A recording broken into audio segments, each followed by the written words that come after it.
The problem is we don't have enough water.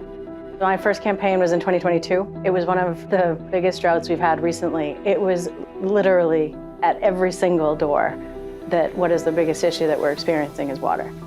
And not just, my lawn is dry, it's, the river was a series of ponds, it wasn't a river.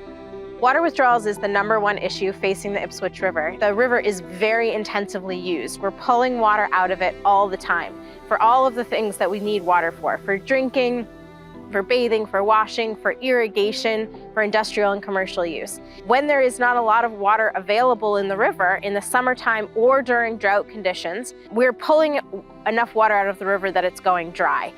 This is really unusual. This kind of drought, I've heard from some measures that this is the second to worst drought since we've been recording droughts. It's not a time of year when people use a lot of water for growing things. I think a lot of people don't notice it as much, but we do know there were a lot of fires. The conditions were dry and we had an unusually large number of fires around the state. I live on the Parker River and I've been there since 1983.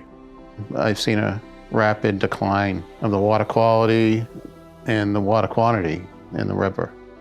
You notice there's longer summer droughts. You see wetlands that are drying up. That's happening more frequently.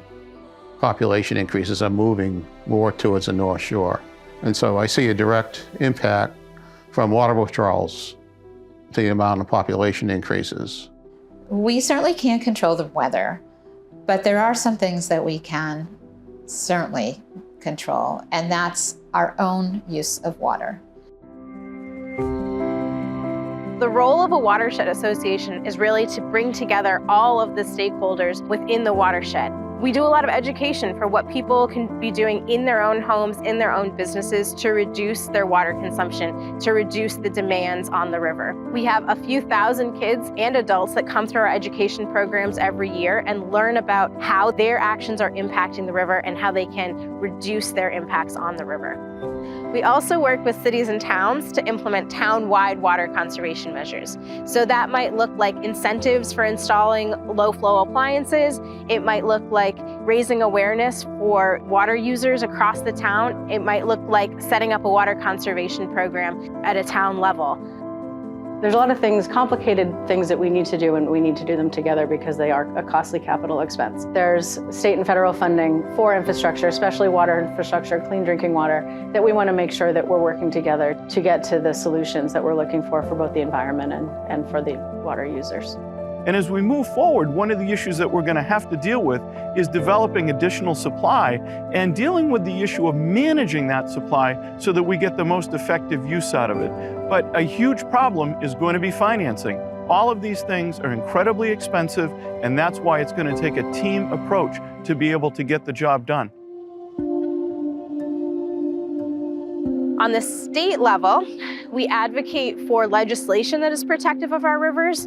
For the past few legislative sessions, our #1 priority has been the passage of the Drought Bill, which is a piece of legislation that dictates how we declare drought throughout the state and how we manage water during drought conditions. We are also advocating for changes to the Water Management Act.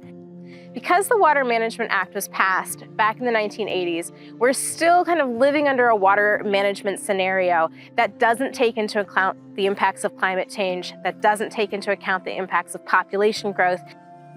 We and our allies are pushing for more scientifically sound calculations as to how much water is available to us now and how much water we can reasonably expect to be available in the future, given that drought conditions are becoming worse and more frequent.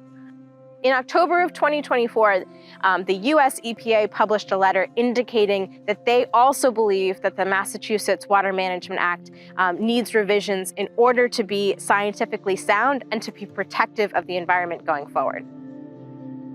Regionally, we're very involved with the North Shore Water Resilience Task Force, and that is a really unique and innovative approach that brings together all of the stakeholders in the Ipswich River watershed to talk about regional solutions to regional challenges.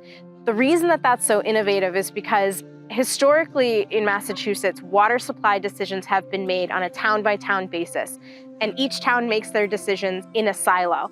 When you start to extrapolate out and look at the impacts region-wide, there's really a mismatch between how we're managing the water, the challenges that we're facing. So the task force role is to bring together regional stakeholders to come to a consensus about the best way that we can move forward collectively. So there's plenty to be enthusiastic about in our region as we lead the way on this issue. And one of those things is that we've been able to secure over $600,000 of state support to be able to study the issue and to develop the best ways to address it.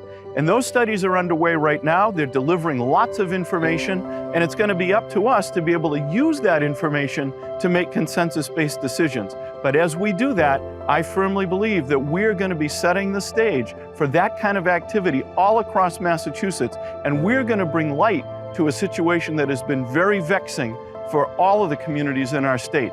We're almost there, and we're continuing to work toward it, and we couldn't have done it without the assistance of the Ipswich River Watershed Association.